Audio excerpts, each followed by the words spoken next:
Can you talk about the battles of guarding Shaq, but also having Shaq guard you as well? Well, yeah, because he swung at me with my third year. He missed. I don't think he was trying to hit you. His arm was like this long and his fist is this big. It ain't no way he missed that. How do you just barely nick my ear? Like the slightest turn and. So that's how me and Shaq's relationship started. But,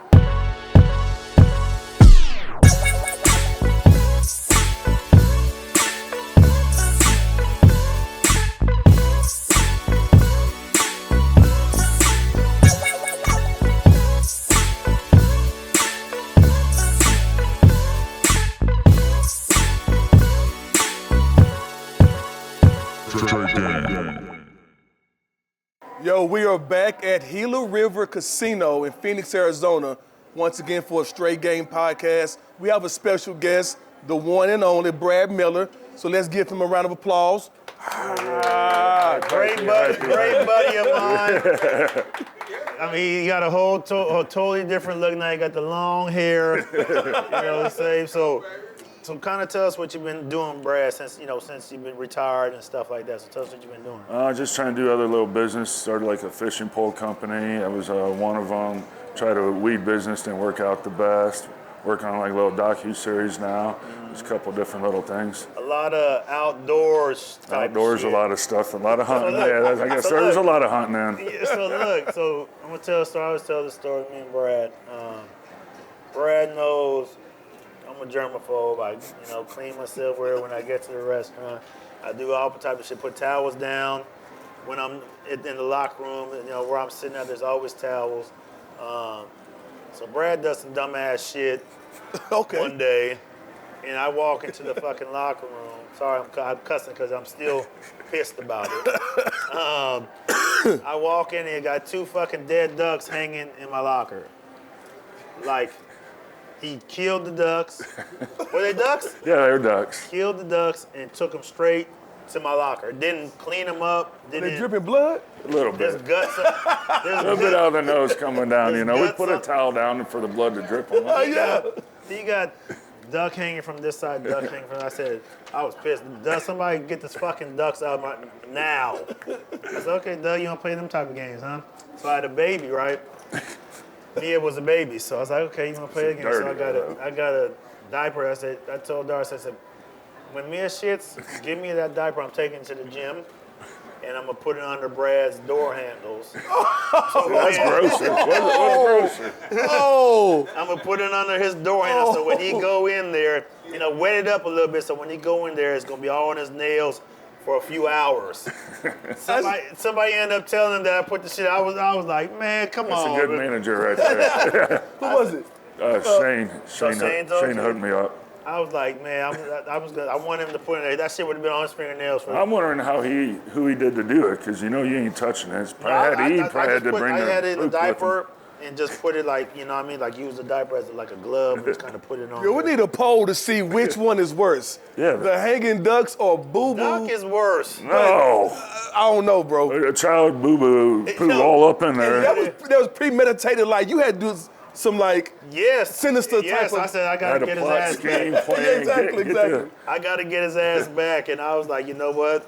And they're like, oh, no, he didn't get to do it. Somebody told him. I'm like, shit, I was trying to figure out another way to do about it. I mean, we left it alone. But I came to 2 dead ducks sitting in my thing, the guts on the thing. And then I was chasing little Mike around the gym with him. I had him in my hand chasing him. He just run around the whole gym. I'm like... He's like, Brad don't give a shit about rabies or nothing. Holding the 2 dead ducks, not even washing them. I bet he didn't wash his hands, went to eat, all type of shit. You know, what's so crazy about it is in every team, the point guard and the bigs have the closest relationship because you guys depend on each other to eat, right? Very similar, very seldom does the point guard and 2 guard or what have you. Talk about that, man, between y'all two, like that, the energy for you to feel comfortable putting 2 dead ducks in a man's locker and you put boo-boo. That's the way our team was. Yeah. It was always... The jokes. Yeah, it was jokes no matter what. They were worse before I got there. Yeah, like Vlade was the biggest guy. Yeah, hearing what they did. Vlade was the biggest jokester as far as like everything he did. And he kind of hyped everything up. And I mean, that's what made our team so good is that there wasn't anybody on there that didn't like each other. Yeah. You know what I mean? Like, not everybody hung out like after the games and stuff like that. But when we came to work, there was never a problem. It was always a balance of busting balls to everybody. Yeah, like, you know, everyone got it top to bottom, and Yeah. everyone had to take it too. Yeah. And I mean, it's just because you just laugh it off. You just, you know what I mean? You just laugh, nothing you can really do. But like playing with Brad, like Brad, I don't think Brad gets as much credit as he deserves. Okay. And, you know, we had Webb, we have Vlade passing, but Brad passed that motherfucker really good too. Yeah. You know what I mean? And he was one of those bigs. He wasn't the fastest guy in the world. Change but, the speed.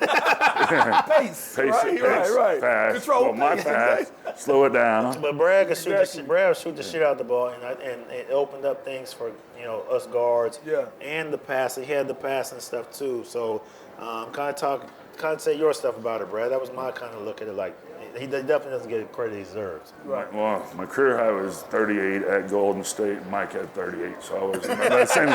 All we did was side pick and roll. If they doubled him, I'd pick it, pop out. I was like, man, it became such an easy game. Like when I was with the Pacers, I didn't get to show any of this. You know, I was the center back there. Like, I didn't hardly pass the ball. I set picks doing this. So when I got here and, you know, Webb was hurt, it was like this free-for-all. Like, first day of practice, like, here, I'm like watching Vlade throw that shit. I'm like, this is what we get to do out here? I was like, hey, I'm part of it. And it just, like, I'd wish, like, from my basketball, if I would have got here a couple of years earlier and been in that system where I was involved instead of just being the Shaq defender kind of guy, you know, that big muscle guy. Like, but, so coming here playing Mike just opened up and that team, my whole everything, like just a whole nother level that no one even knew I could do. And look at, so tell me to go to a different thing right now. You're still in Sacramento a lot. Like I go back, I see you in Sacramento. I'm doing the TV stuff. You're out there. Tell us about what you think, how the direction the team's going. Trading Fox and Doug being the head coach. Yeah, Doug being the head coach. Just like, didn't see that one coming. It's been a crazy year for the Kings. Like you say, that's a lot of moving parts and a lot of who knows exactly what is going on out there. It's tough too, like to trade your superstar. Superstar with a new coach. Brown had his extension, brought to the playoffs, year 3.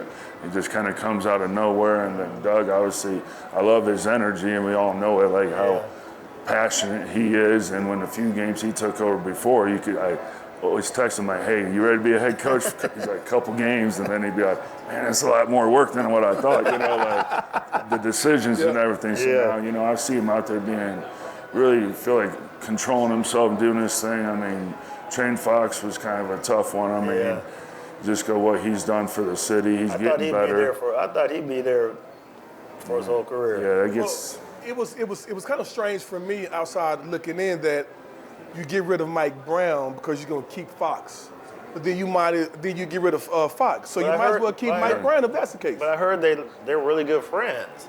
Mike and Fox. Yeah, and they said, I think he said that he's had so many coaches and he didn't want to do it anymore. Yeah. That's right? Yeah, about I mean, it's Shaq, all the coaches, the players, but I mean, San Antonio, you know, he's Texas boy. Yeah. I mean, who don't want to go play with Victor down there and be a lob guy? Yeah. Throw that thing 13 foot in there now, you know. It's a bonus catch lobs, but man, Victor can catch them high lobs. Yes, so. sure. I really don't know Doug as well as you all do, obviously, but the time I was in Sacramento, Doug was awesome. A consummate pro, defensive-minded guy, and the guys respect him. You guys think Doug have a chance of being a permanent head coach? Yeah, I think so. I mean, what I've seen is like his demeanor. You know, we don't know what the locker room, but they always have their enthusiasm, you know, doing their defensive players. So they still have that good, it seems like. I think that would be a good hire. He's not going to demand a lot of money, I don't think, just because he was an interim coach. But, you know, they go out and get these other guys, it's going to be about $10, $12 million a year. Per year, And I think you get that same thing with less money but a better coach. Like you said, Doug, like I said, I do the TV stuff, so I'm there. I have to watch every game. And just the energy and the way that the guys responded before, and then when Doug came in, it's like night and day. Like you could see those guys wanting to win for Doug. Yeah. You know what I mean? But before it was just like, because we both been on losing teams. Yeah. Like you got, like it looked like you just go out there, I'm at Motions. work. Yeah, I got to finish this game, get the L. Let's get us an L, and then go ahead and go to the next one. Yeah. So. So let's take it back, Brad. Growing up in Indiana, basketball.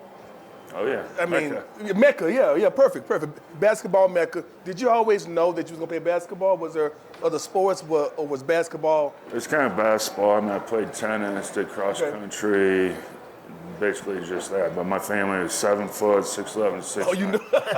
One played at Kentucky, West Virginia, Oklahoma. My uncle's like 6'3". Yeah. And he didn't play ball. So it's like, you know, the family, my sister was 6'4". Wow. She was 6'4" as a freshman. Damn. And I was In high school? In high school. And I was only 5'11" as a freshman. So I didn't catch up with her till I was a sophomore in high school. I grew to 6'5" finally. And then my mom's like, he's going to get taller than you. You better quit picking on him.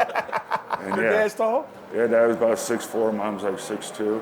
Grandma was 6 foot solid. So the height kind of came 6'2". from your mom's my side, mom's maybe. side. Yeah. Oh, definitely. So who's the 7-footer in the family? That was my uncle Jim that played at. your mom's side? Yeah, all on my mom's side. Really? Yeah, my uncle and my dad's like normal 6'4".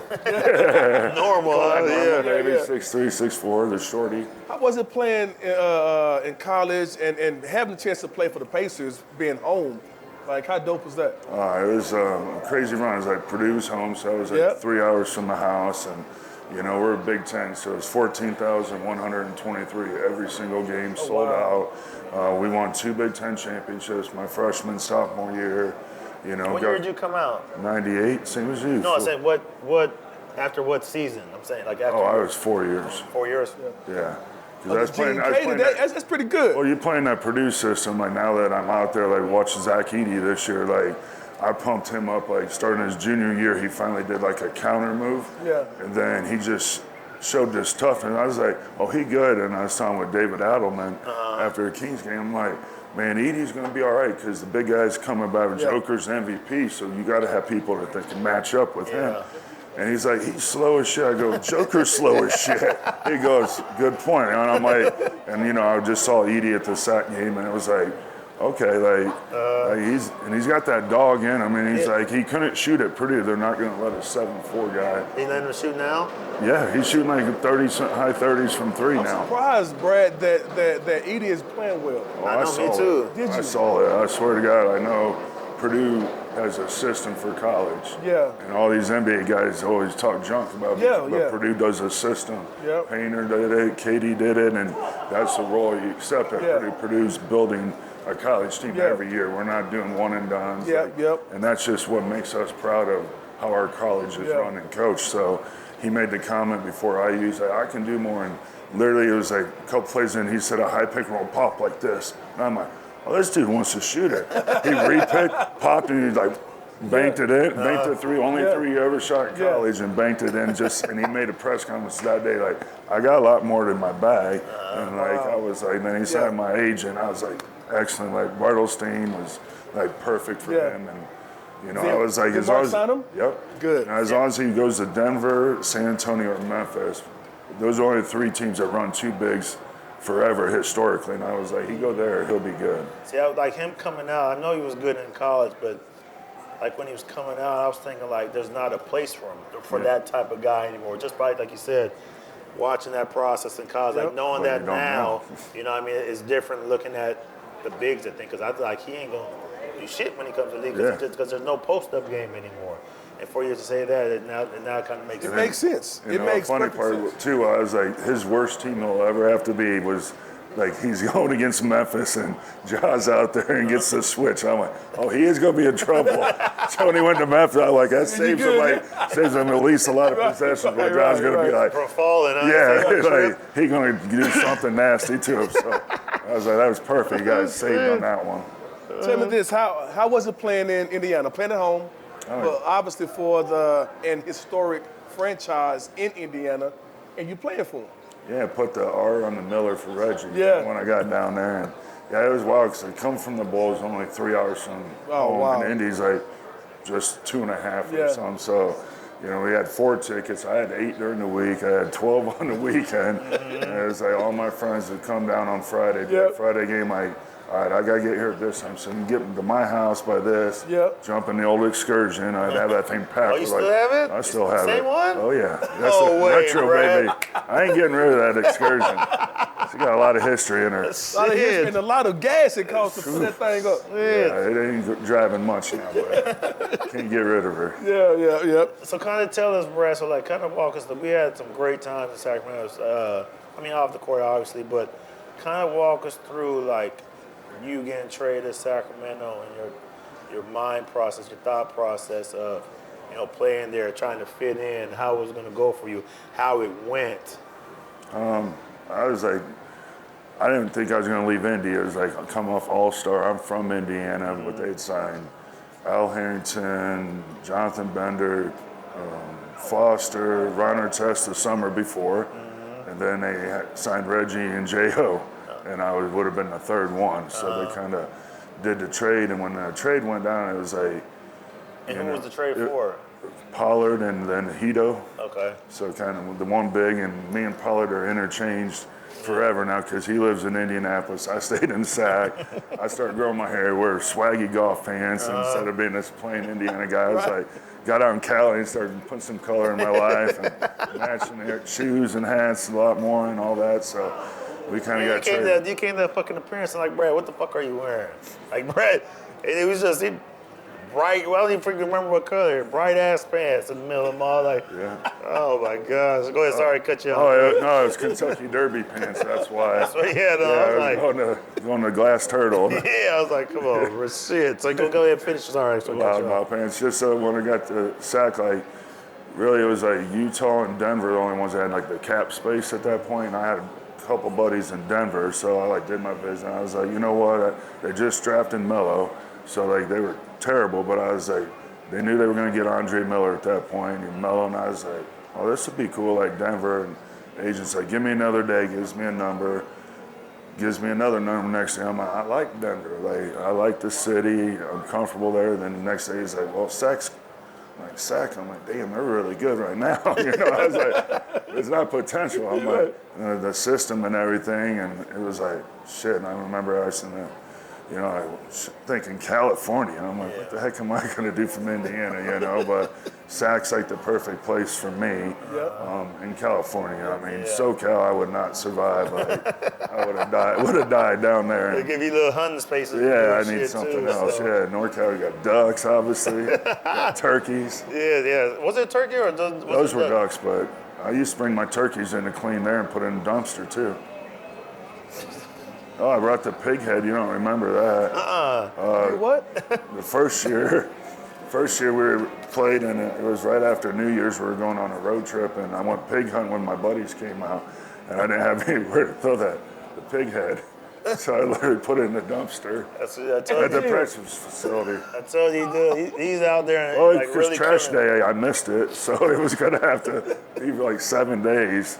Where did this love for hunting come from? As a kid? No, I love the outdoors, and I think my friends that I grew up, my high school group is very close still, like a couple hundred, like pretty successful for small town Indiana, and they was in outdoors. So when that outdoor freedom was my piece away from basketball. I bought my first hunting ground when I was with the Bulls, and I didn't get a hunt, my friends were, but I would go back there and grab a four-wheeler, which wasn't prohibited in the NBA because they just didn't think about hillbillies and four-wheelers back then. So I rode a lot of four-wheelers and property. I just loved the outdoors and the challenge of going after certain animals. There's calmness to it. Like I could go sit in a blind by myself and shut the phone off or whatever. Or, listen to the outdoor noises. Just experience it, like from the madness of New York City, jump on planes and doing all this. It was like, it's just a zen, peaceful.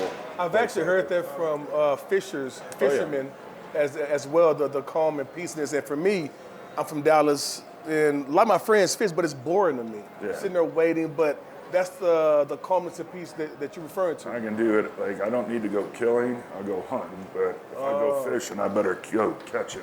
Gotcha. That's what I say. I'm bored with fishing. I Gotcha. got a fish bowl company, but I grew up like catching bluegills, so it was easy. You can catch those all the time. They get in, going all day trying to catch one bass. I'm like, for sure. So the majority of our guests have friendships from Mike, and they all say the same thing. It's very consistent in how they think about Mike. Mike is like everybody's favorite NBA player. What can you tell me about Mike as a point guard, as a leader, as a friend, those good things? I mean, he's just that tough guy at the end. I mean, everyone's seen the shot, before I got on the team. So, I mean, just when I got Mike, like, before that, I played with Baron Davis my second year, but he was a rookie still, so he was just raw. And then I had, like, Jamal Tinsley. Chicago, we had Coletto, me, Kevin Ollie, like, they weren't very strong. So when I got out here with Mike, I was like, all right, because obviously, talking about when they won the national championship, get a little sidetracked. I was texting about this. We were in Memphis. We lost to Kansas, but we won the first round, so we go back practice, and we're right after these fools, and like they wipe out the drink bin, like for when we come out, like they're like, Arizona done took all the towels, all the drinks, and they were like swagged out, like they had to swag. No wonder they won it that year. I mean, the whole team was just like doing like this around the whole like. It was rough in school. We had to get the drinks where we get the drinks from. I tell you one. So I first met you. I was the head coach of the Stockton Kings, the G League team. So we practiced at Arco, but we would come over to watch, the Kings practice, and you just happened to visit, right? And I know who you are. What's up? How you doing? I'm Ty. You was very nice and cordial. But then you walk into like the little training area and sit down and talk to, I think, Pete. Oh yeah. And you was like talking, and you like, hold up. You kind of shook it off and just kept on talking. And I'm sitting there looking. That's how Brad is. And Pete said, that is Brad. He's been consistently Brad for all these years. And that's a huge compliment to be called consistent, right? And that's what I feel with Mike. That's what I've heard about you. But I got to ask you, bro, about your toes. I don't know if the camera can get the toes. That's wifey love on Valentine's Day. So okay. Finally starting to come off. Yeah. So wifey painted your toes on Valentine's Day. Super thick. they're almost scratch proof. They look thick. Yeah, they're a little rough. So I'm definitely ready for a little footsie, that's what's up. Footsies, happy love. wife, happy life, right? Exactly. There you go. Purdue, where do you think they're going to end or finish this particular March Madness? Well, I mean, it's Purdue. Yeah. I'm happy to win a game always because you never know. But, Houston's a good matchup for us because they're strong. And, with our pace and our system we talk about, I mean, Kaufman runs he's as strong as anybody in the whole NCAA. I mean, he go left shoulder, but he ain't stopping from left shoulder. Yep. So, I mean, it'd be a heck of a match. I'd be excited. Yeah. Did Quinzo Martin, was he an assistant or he played? No, he was a senior my freshman year. So, I played with him 1 year. Him and Matt Waddell were the seniors my freshman year. Quinzo is one of my big bros, and he has guided me and mentored me. I spent time with the coach now. I just forgot his name, forgive me, but the current coach at Purdue. Painter. Yeah. I spent time with him 2 years ago in Florida, and the consistency and the love for the game, but most importantly, the love of people. Mm-hmm. Like, I don't know if that's a Purdue thing, but I've crossed paths with certain people from Purdue basketball, and it's very consistent. Is that a cultural thing? Yeah, I mean, like I said, there's the system. You're a big guy, plug a 7+ guy in the starting center. Yeah. You get another big guy to be like a rebound for, and then you got two shooters and you got point guard. You kind of run it, but they also do like the mental test because I think his name was Catchings that went to BYU. Committed Purdue, heck of a talent, Indiana boy. Wanted to kind of reopen his options, and a week later he's like, oh, you know what, I'll come back. And Painter's like, well, you already proven us, and you might not be mentally what we want at Purdue. And this guy's right on the McDonald's All-American talent from Indiana. And that's how strict they are about the players they get. Really? They have to pass a mental Even test. With the new coaches? Wow. Painter's been there since No, I'm saying, like, you said it was like that when you were there, too. Katie was like that. I mean, not as bad. We didn't have, back then you didn't have psychological tests. Yeah. So you had people with the same roles, and if you didn't like it, you couldn't move around a lot either. Yeah. But, that's why no one moves. They come to Purdue, and he wants you there for all 4 years, and That's 3 what years if you're that's really what good. That's what it should be. Yeah, You get guys now, it's like, if you're a coach, you like, how close do you get to these guys? You know, I'm going to have them for 1 year. Yeah. I mean, a lot of coaches, like, I don't want to put a lot of time in this kid because he's going to go somewhere else. Yeah, You real know what quick. I mean? Even if I give him all 1 year, he don't like something. Yeah. He just bounced because somebody else goes, well, I'll give you a mil. Yeah. They just outbid him now. Like, Yeah, I don't like It seems as if that's more harder now. The fact that you said that you guys had the opportunity to sign McDonald's All-American, but he didn't pass the mental test. he passed it, then he kind of backed out. Like, I guess something maybe he wanted to be a starter. And he's Okay. Well, I can't guarantee Okay. you're going to be a freshman starter.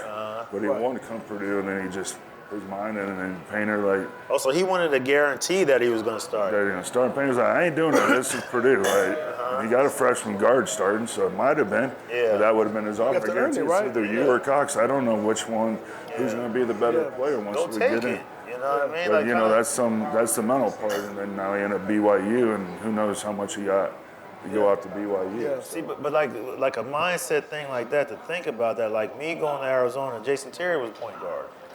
I wasn't coming in and think like, oh, I'm going to pick somewhere else because he started. I was like, I'm going to go out. I want that spot. You know what I mean? Whether it's he a played, challenge. yeah, whether he played the 1 or 2, in my mind is that never even came to my mind if I'm going to start. My mindset was like, shit, I'm coming in to starting. play. Yeah, you know what I mean? So, I mean, like, just to have that mindset, and he probably wasn't a good kid to come to that school anyway. Right. You know what I mean? So, And man, I wish him the best because he's from Indiana. I love him, but Speaking of challenges, watching you guys play the Lakers, obviously Shaq is massive and he's big. But I distinctively remember Shaq having just as much of a problem guarding you with your ability to pass and shoot as you guarding him. Can you talk about the battles of guarding Shaq, but also having Shaq guard you as well? well, yeah, because he swung at me with my third year. He missed. Okay. I don't think he was trying to hit you. His arm was like this long and his Yeah. fist is this big. It ain't no way he missed How that. do you just barely nick my ear? Like, the slightest turn. And so that's how me and Shaq's relationship started. But no, it got to be, I'd say, like, third year by Pacers, he wanted to guard me.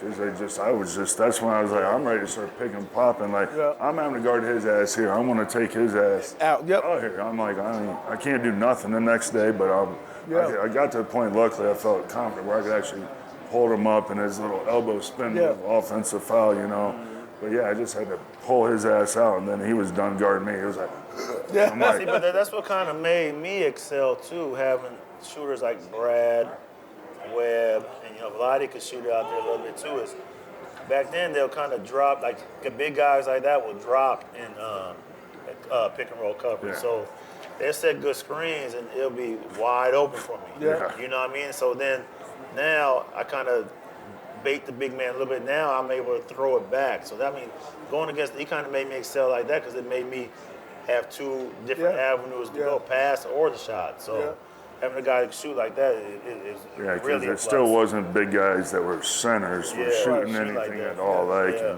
and, like I said, coming to Kings wasn't about threes. It was that international three. I felt like that's where it was like really thrived because it was Mid-range, just enough spacing. Still got a foot inside of the NBA, but it was like that seemed like a layup. Getting here, and we practiced that with the elbow sets. Basically one step off was that international three from running the action. It was like the big drop. Layup. It made it so much easier too. Tell me this, Brad. Jokic. For one, will Jokic go down as top 3 big ever? That's a crazy argument. But could Jokic have played back in your day? And how good is Jokic in your opinion? I mean, he still would have been good. I mean, think so? His game translates, well, his size. So, the old days, you needed to be big. For those Yao Mings, Hakeem, Shaq, you started going Patrick, those guys, Lonzo Moore, these guys were big, strong men, and he's a big like Ogaus or Zadrunas. Zadrunas, yeah. You know, like he was a big dude, and Yeah. I was going against him like right in his prime, and that was tough cover because he was so long. So the length is always what helps. Like they might be tall, but they're longer, and he knows how to play the game. And I mean, it's going to be interesting because the game is changing. That's where he gets to pass and shoot more than what he would have. Like if you took him, stats are so inflated on because of lack of defense. You know, they scored 120, 140 tonight. Instead of like 85 against the Pistons. Damn, we did good. We got 85 against Detroit. Right. Lost 85, 84 or something like that, you know. But so but his game is the same, and you can see the IQ change. Yeah. So I feel like the generations, people say, they couldn't play here or there. Like, we know the ones that had IQ, and IQ can play in any generation. That's a great point. Yeah, for sure. And I mean, like, we had a lot of fun times. Like, you still have friendships. Like, I was telling them, like, there was never a time where we didn't like each other. You know, like we played cards on the plane. You know, Vladi was the ringleader of that. You know, Vladi started that mini-me shit with, because I came in one time with a suit. Like, it was a Jordan suit. It was like a rain suit. So it was like, it wasn't leather, but it was kind of like that plastic. Okay. That plastic raincoat. And so sound like some bullshit. Yeah, no, it was like some free shit. It was a Jordan Spencer. Everything, you know, it was a Jordan Spencer. All right. So I remember we came in, and like I came in that game, and like the next game there was pictures of mini-me with my face on it on everybody's seat. From Austin Powers? Yes, and so Vladi did that shit. So I was like, all right, Vladi. So that's just the type of shit Vladi will pull and just laugh about it and just. You know, I mean, you can't do it because I mean everybody was like that. You know what I mean? They got a picture. I got a picture of Bobby Jackson's toes one time. Bobby Jackson's toes. Worst toes I've seen, and really, yes, and I didn't know which way they go, and the toenails are bad too. And I took a picture of his feet one time, and I had somebody make it into a plaque. And I forget what the plaque said, but I still got to ask him if he has the plaque. And he got the plaque for him. He got his feet right there. I don't know, it was like the worst feet in the NBA or some shit I had. But I mean, that's just the type of shit that we did, and we felt good about each other. You know what I mean? So you could tell though. You can tell on the court. So let's play this quick game, rapid fire. I'm gonna ask you some questions, and let's hear your quick answer. Okay? Best coach you played for? Adelman. Worst coach you played for? Musselman. I've heard that a lot from different people. By the way, best team you played for? Kings, Bulls, Pacers. Kings, Bulls. All right. Worst team you played for? Minnesota. I didn't even know you played in Minnesota. Exactly. Lockout last year. Oh, the last year? Yeah. So what, 2000? Whenever that lockout was. So that was my last year too. So it was like 12, 13. Some shit. We're older. I was in New York. I was in New York. Got the bullshit. I mean, it's not bullshit, but it was like I was ready to be done too. Like it was like that year I went through the year. Woodson was like, "Come, just play one more year." I was like, "Woody, I'm done, man." And he was like, "Come play." So I got work out before the game. So like I really work out before the game. And so during the game, like think about playing you there. I was like, "Woody, I am fine. Don't make it feel like I don't want you to feel like you have to play me. I am good over here." Okay. And he'll come down like during the game, like 3 minutes left on the clock. Cause I tell him before the game, like, "Woody, I'm good. Don't play me." And so like 3 minutes left, he'd be like, "You want to go in?"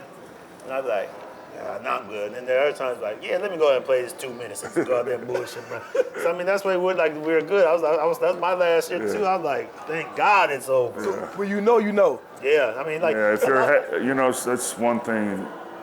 Not everyone gets to say that. Yeah. Like mine was micro, but my daughter was starting kindergarten too, and I was going to be in Minnesota again. Yeah. Because I got traded to Houston. I'm like, no, like Rick was there, the coach, but I was like, man, I ain't gonna do it. So it was my choice, and they're like begging me player option. I'm like, I ain't doing this. Like, I ain't gonna be on this. Like up here, I chose my life, you know. And when my drive was done, like I worked my ass off in the summer, and like that year before it took a lot of air out of me, and I was just like, I came this one day, I was just like, I told my ass like I don't want to play anymore. Like I'm done. He's like, oh, okay, are you sure? And I'm like, yeah, I'm sure. Like I don't have it anymore. How old were you?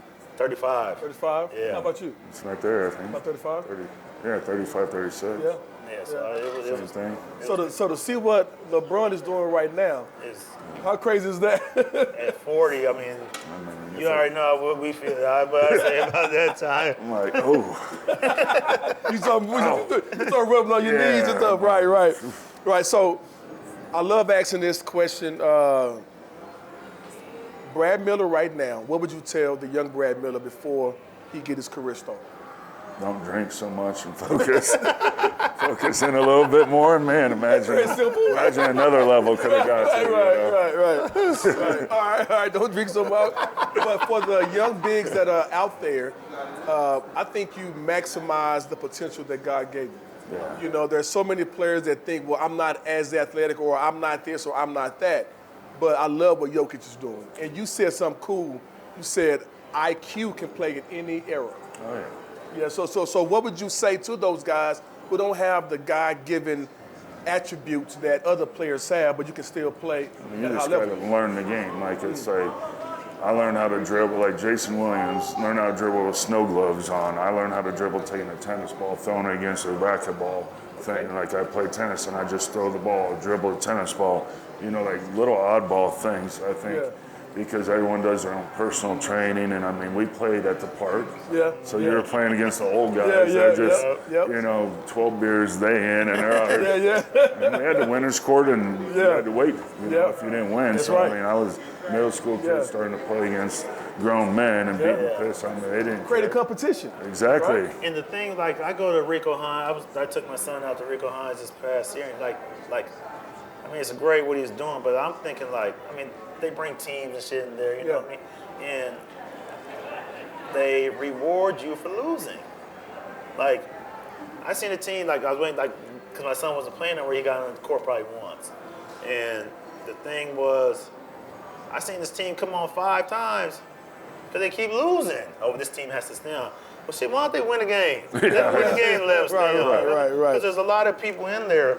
I mean, like, obviously, they let Michael in because I'm his dad, but there's a lot of guys in there that were playing, but they weren't on the high level that will get one game too. Yeah. You know what I mean? It's just like, you give these kids that kind of, when I say recognition, but you give them that thing to where it's okay to lose. Yep. Let them sit a game. That's right. Shit, maybe they'll win. Yeah. That's right. Be like, yeah, you had to rotate. Yeah, shit. Yeah. We want to be on. Well, shit, win a game. That's right. That's what I tell them. So Trust right. me, you get there and have to wait. Yeah. Wait like 40 minutes, be like, dang it. That's that You same just thing like with warming up. ASU. They do that shit at ASU too. I'm like, oh, the ASU has to be on. Well, shit, they playing against open like regular guys. They should be winning. They should be winning, You know what I exactly. mean? Exactly. So before we leave, who do you got coming out the East, the West, and the final champion?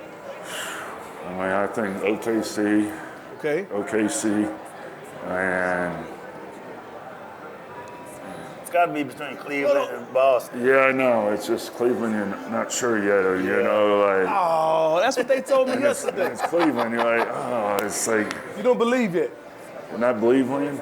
Oh yeah.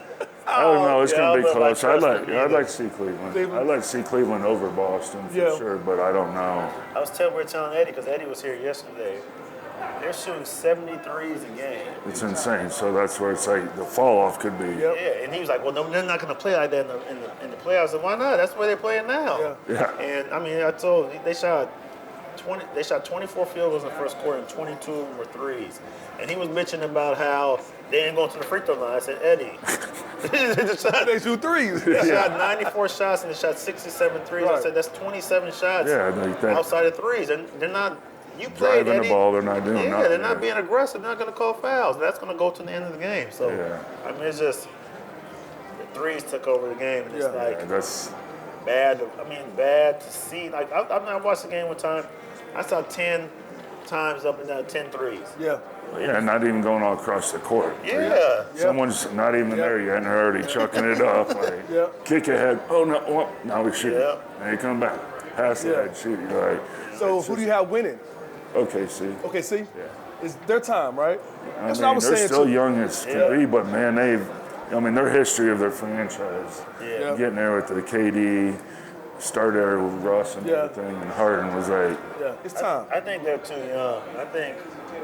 but I think SGA is just old enough. Yeah, but like when you got everybody, like you said, they're younger.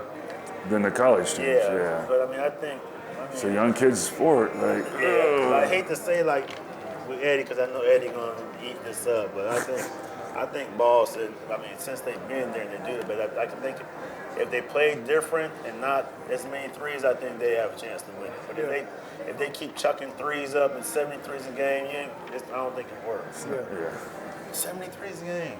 Well, As I said, it'd be easy to play nowadays. I know, yeah. I didn't have going to paint. Nothing. That's why you guys played 20 years. I get so old. I'd be like, oh, no, I don't want to touch it. Like, here, just shoot it. Taking elbows to the mouth and all type of shit. So what's next for Brad? You talked about your entrepreneurial journey. Is there anything that you want the listeners to know where they can go and support? They can see what you got going on? I'm going to be, once it gets going, I'll You get in it. Or you come back. Yeah, there it is. Yeah. For sure. There it is. One little thing. So Mike would be involved in that. There you go. On behalf of Straight Game Podcast, thank you again. Subscribe, hit that like button. Thank you to Brad Miller for coming out. Appreciate it, Brad. Brad Yes, took sir. some time out to come out here. You know, a lot of guys wouldn't do that, just show this type of friendship. I'm trying to go watch this Arizona game with you. And he's like, well, you got a podcast? I'm like, he's like, morning. I'm like, I don't do mornings. Yeah. He's like 10. I'm like, I'm still not sure. He's like 11. I'm like, now we're talking. This is kind of like 45 minutes, but it just shows you how close. No doubt. That the guys that you get relationships in this league still. For sure. Thank you, brother. Appreciate you, man. Appreciate it, man. Yeah. Thanks, bro. All right.